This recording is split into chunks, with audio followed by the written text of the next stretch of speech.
Agrumes, excitation, souliers, impatience, guirlande, espoir, magie blanche, attente, liste, cheminée, curiosité, papillotes et papilles. Ça, c'était avant, quand je me posais des questions sur le moment où ce paternel du petit chaperon rouge au drôle de bonnet sortirait de sa hotte ce que je prenais alors pour mes rêves. Aujourd'hui, c'est plus froid.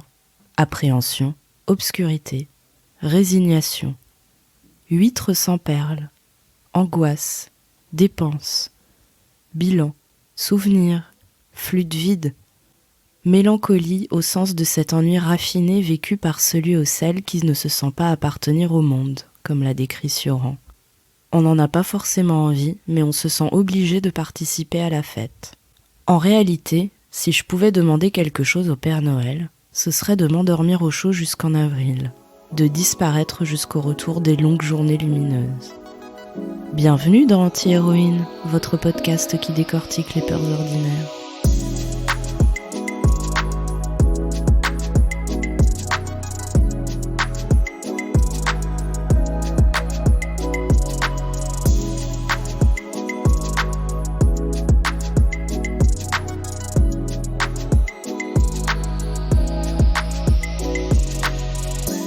Alors, toujours pas de chéri ? T'en as pas marre de faire des études ? Tu ne crois pas que tu travailles trop ? Quand est-ce que tu vas te décider à nous faire des petits-enfants ? Et le permis, tu comptes le passer un jour ? Ah là là. Les fêtes de fin d'année n'auraient pas la même saveur sans ces questions indélicates et les jugements qui leur sont associés. Résignés, on s'efforce de les supporter, ou alors on baisse les yeux, on répond par une vanne, on vide son verre, ou encore on attend patiemment que la conversation s'oriente sur quelqu'un d'autre. Il y a tout un tas de traditions préservées d'année en année. Les billets de train trop chers, l'invitation pour le nouvel an de votre copine fêtarde qui sait pertinemment que vous n'aimez pas faire la fête ce soir-là.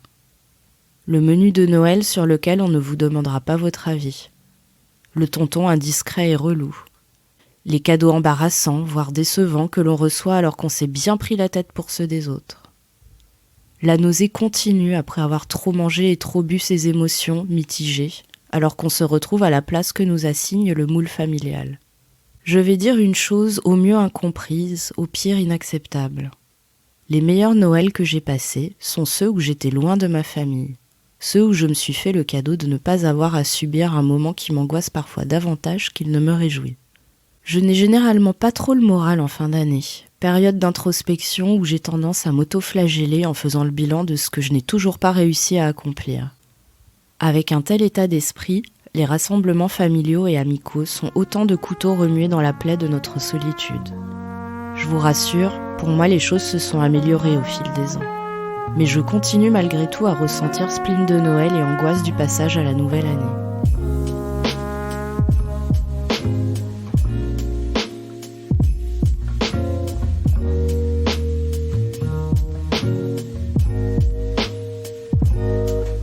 Petite pause avant d'entrer dans le vif du sujet.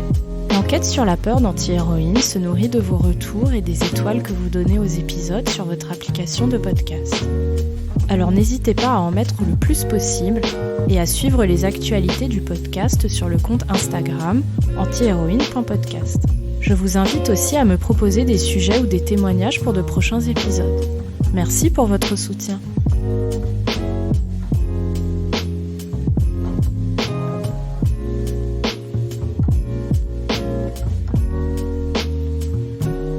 Une personne sur 3 serait stressée à l'approche des fêtes.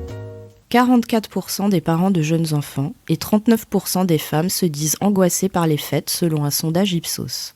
Ouf, mon cas n'est pas si rare. On a même inventé le terme de natalophobie pour désigner la peur de fêter Noël. Déjà qu'à cette période, le moral peut être sérieusement entamé par la dépression saisonnière, l'anxiété, le sentiment de mal-être, la tristesse augmentent chez certains à l'approche des fêtes, du fait de difficultés financières, du souvenir de personnes disparues ou d'événements douloureux, de tensions ou de conflits familiaux, ou encore d'une solitude renforcée par la vision de gens heureux et la perspective d'un interrogatoire désagréable sur sa vie perso. Pour ces personnes, les fêtes sont source de pression et représentent des obligations, des contraintes, des moments où potentiellement on se force à faire ce qu'on n'aime pas. Il y en a même qui souffrent de capitélophobie, la peur de recevoir des cadeaux. Le site Psynergie résume ainsi ses difficultés à trouver sa place dans le tumulte de fin d'année. Je cite : « Se retrouver dans le cocon familial réveille souvent angoisse et appréhension. Un parent qui boit trop, une grand-mère qui demande quand on compte avoir des enfants, des tensions avec ses frères et sœurs. Le moment de Noël est aussi celui de la réouverture de vieilles blessures de la famille. Chacun se retrouve assigné au rôle qu'il avait étant enfant, et une certaine systémie se met en place. Or, bien souvent, l'adulte d'aujourd'hui ne se reconnaît plus dans le rôle qu'on lui a attribué étant plus jeune, et tout cela est source d'anxiété. La fin de l'année peut aussi renvoyer à une chronophobie, la peur du temps qui passe. D'ailleurs, c'est aussi le terreau des fantasmes scatologiques, à ne pas confondre avec la scatophilie bien sûr.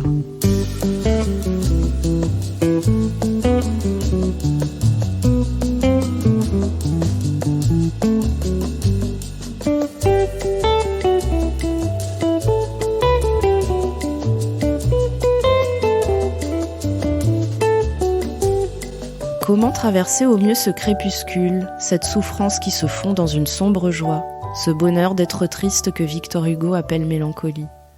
À chacune et chacun ses méthodes, ses expérimentations. Pour ce qui est des fins d'année, j'ai personnellement choisi un compromis entre mes valeurs et mes besoins, je crois. J'essaye de me respecter en ne faisant pas trop de choses par obligation plus que par envie. Il caille et je n'ai pas envie de sortir, je ne sors pas. Je n'ai pas d'idée de cadeau, je demande à mes proches s'ils ont des envies spécifiques, et sinon je m'efforce de ne pas me prendre la tête.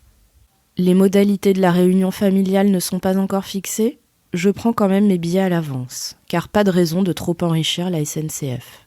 Je ne suis pas consultée pour le menu du repas de Noël. Je me concentre sur les huîtres et les entrées, et tant pis pour le chapon et la bûche, de toute façon je sais que je n'aurai plus faim. Je n'ai pas envie de m'infliger une sortie le 31 décembre, eh bien je ne me l'inflige pas. Et si je dois finir l'année seule devant une bonne série en mangeant des sashimi, eh bien ce sera agréable et je dormirai bien. Nuit du Nouvel An sereine, signe d'une année pleine, dit le dicton après tout.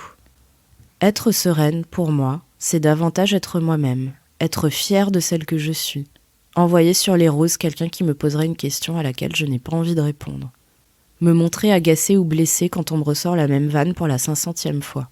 Je n'y parviens pas toujours, mais qu'est-ce que ça peut être libérateur de juste dire merde quand on vous emmerde. Laissez-moi tranquille, c'est tout ce que je vous demande. Objectivement, cette fin d'année n'est pas des plus engageantes. Guerre en Ukraine, crise énergétique, inflation, froid polaire, virus, catastrophe écologique.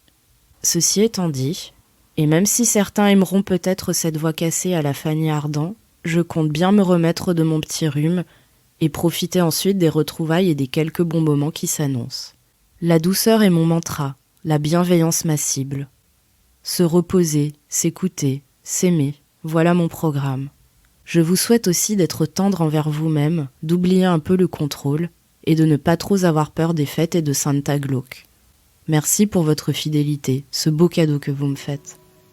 Meilleurs vœux à toutes et tous, on se retrouve l'année prochaine pour de nouvelles aventures peureuses et heureuses. À bientôt dans Anti-Héroïne.